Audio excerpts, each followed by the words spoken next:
Inilah Dusun Umbul Pitu yang terletak di ujung timur Desa Mulangmaya, Kecamatan Bandar Ngaras, Kabupaten Pesisir Barat, Lampung. Salah satu dusun di Provinsi Lampung dengan jumlah penduduk kurang lebih 550 jiwa. Pagi ini saya bersama ibu-ibu akan menuju ke kebun jengkol untuk memanennya. Mari Bu.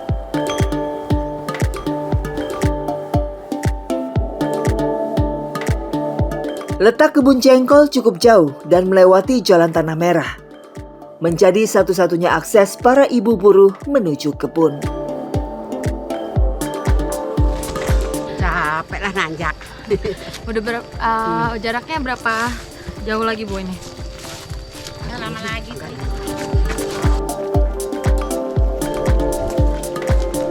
Akhirnya kami sampai juga di kebun jengkol yang siap untuk dipanen. Bu, yang mana pohonnya Bu? Ini. Yang ini. Mari Bu. Ya, melihat ibunya memanjat pohon jengkolnya, saya juga penasaran bagaimana rasanya sulitnya untuk sampai ke atas pohon jengkolnya. Setelah ini saya akan mencoba untuk naik ke atas pohon jengkol.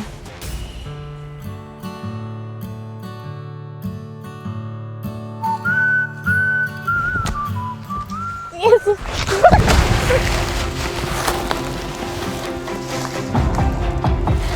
Ya ampun. Aduh. Emang susah banget buat naik. Saya juga sampai jatuh karena tidak ada alat pengaman apapun. Sakit banget.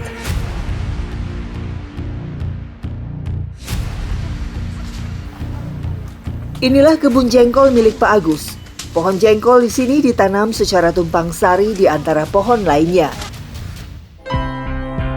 Usia panen jengkol kurang lebih 6 tahun setelah ditanam dan bisa dipanen 2 kali dalam setahun.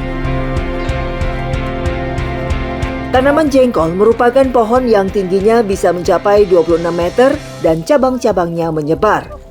Saat panen, satu pohon bisa menghasilkan sampai 100 kg buah jengkol. Iya, pada saat memanennya juga memang sangat beresiko karena di atas sana jengkol-jengkolnya berjatuhan. Tadi juga saya tertimpa buah jengkolnya, sakit.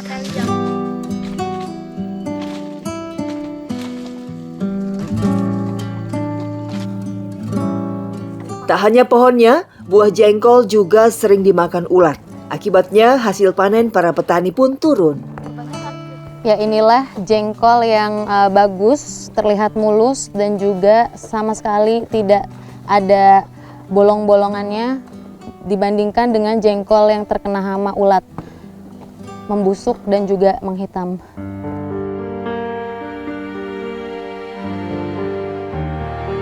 Tak hanya petani, minimnya pekerjaan membuat para buruh pun sering terlunta. Salah satunya Siti, harus membanting tulang untuk menyokong keluarganya yang serba terbatas. Berapa pohon yang Ibu panjat Bu biasanya? Ya kadang 3, ya gimana semampuan kita. Sebulan itu kira-kira Ibu dapat penghasilan berapa? Paling 500.000. 500.000? Iya. Emang cukup Bu buat menuhin kebutuhan Ya, sehari-hari? cukup. Ya harus gimana lagi. Ya pendapatannya segitu ya itulah kita. Harapan Ibu ke pemerintah itu seperti apa yang Ibu mau? Kalau orang dapat sembako apa, ya kita juga dapat gitu loh Bu. Kayak PKH apa gitu. Saya maunya gitu. Jadi semua rata gitu. Tak hanya Siti, nasib yang sama juga menimpa Saodah. Ia pun menggantungkan hidupnya dengan menjadi buruh pemetik jengkol. Kondisi ekonomi yang sulit membuat ia harus terus berjuang demi keluarganya. Berapa lama sih Bu jadi buruh seperti ini? Udah 2 tahunan. Udah 2 tahun. Iya. Terus kesulitan apa yang Ibu hari-hari rasain? Ya semua lah resiko itu sulit, resiko dapur itu berat gitu, tumbuh gitu, sulit semua. Bantuan seperti apa sih Bu yang Ibu harapkan dari pemerintah? Ya itulah bantuan, pengen dibantu buat makan sehari-hari gitu. Bantuan berupa apa Bu? Berupa kalau dikasih ya uang nggak apa-apa, kalau beras ya apa beras. Siap buat ribuan produk menarik diskonnya jor-joran? Serbu diskon jam 2 siang. Buka Tokopedia sekarang. Sekarang! Begitulah faktanya. Bekerja sebagai buruh pungut jengkol dari jam 8 pagi sampai jam 4 sore dibayar Rp60.000 per hari. Namun, pekerjaan itu tak selalu ada. Akhirnya panen jengkol hari ini sudah selesai dan saatnya kami pulang ke rumah untuk mengupas jengkol-jengkolnya. Mari Bu.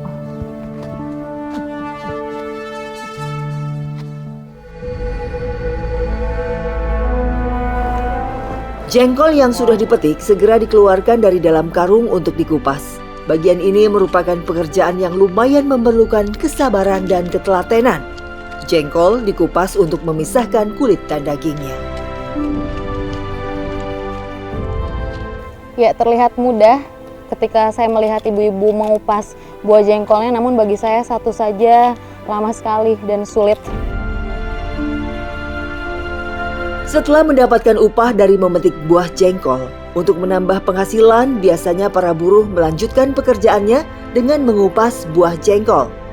Bekerja paruh hari, upah yang didapat Rp50.000 saat jengkol melimpah. Namun saat ini bisa mendapatkan uang sebesar Rp20.000 saja sudah bersyukur.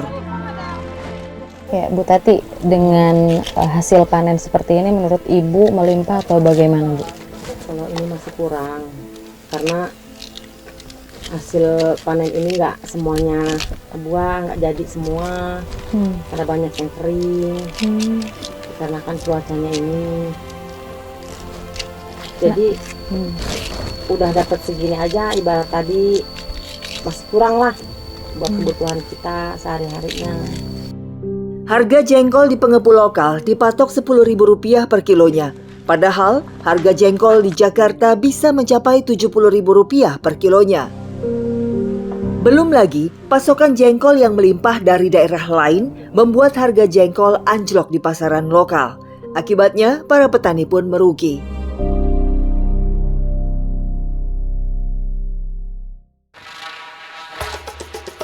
Hidup dan tinggal di pelosok desa, warga Dusun Umbul Pitu berharap memperoleh hak yang sama dengan wilayah lain. Apalagi selama ini mereka hidup serba terbatas, termasuk ketika ada yang sedang jatuh sakit.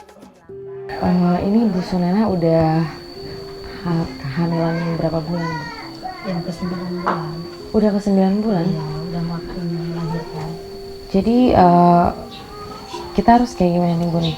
Bawa ke Ya, berhubung tadinya di sini kan ada dukun kampung, berhubung jauh, ini kita bawa ke puskes aja.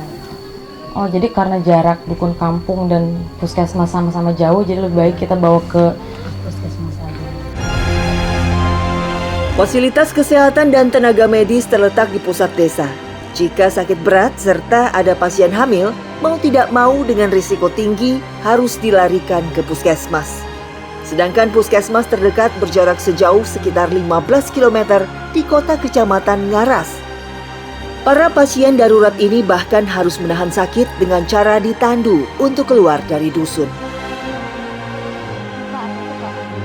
Ya, karena keadaannya darurat, faktor keselamatan sang ibu dan janinnya pun pastinya dipertaruhkan dan sangat beresiko untuk kami semuanya, apalagi ibu dan anaknya.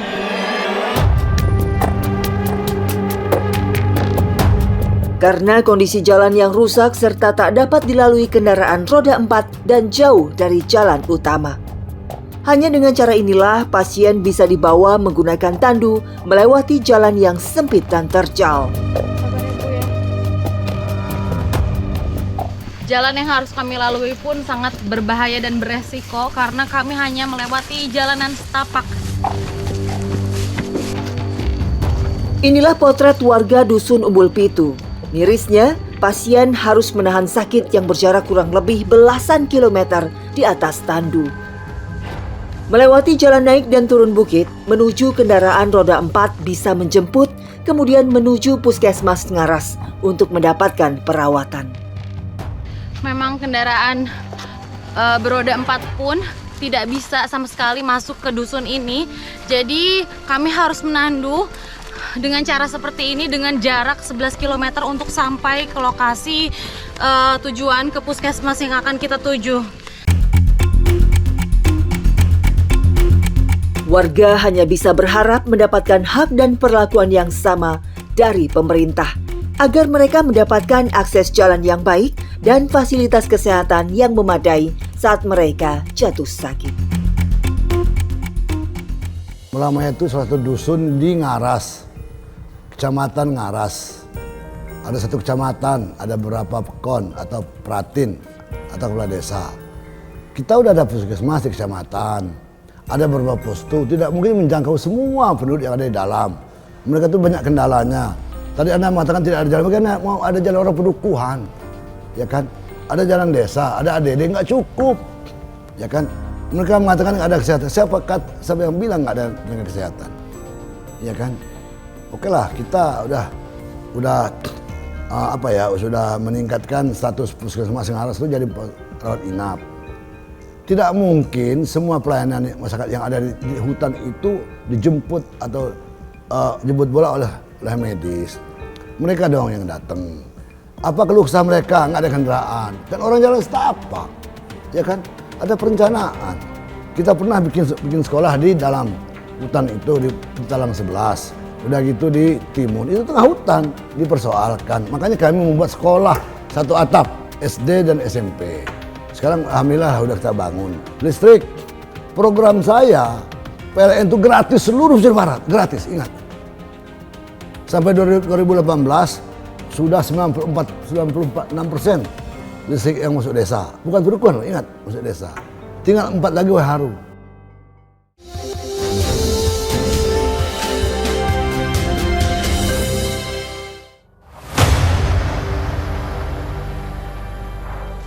Keadilan sosial bagi seluruh rakyat Indonesia belum dirasakan warga Dusun Umbul Pitu. Padahal harapan akses jalan yang layak, kesehatan yang memadai, dan ketersediaan jaringan listrik sudah lama dinantikan, meski tak kunjung datang. Warga dusun masih terus berjuang secara mandiri untuk mendapatkan fasilitas jalan bagi kegiatan ekonomi mereka. Bahkan, aliran listrik sebagai sarana penerangan bagi anak-anak untuk belajar agar menjadi penerus bangsa yang terdidik.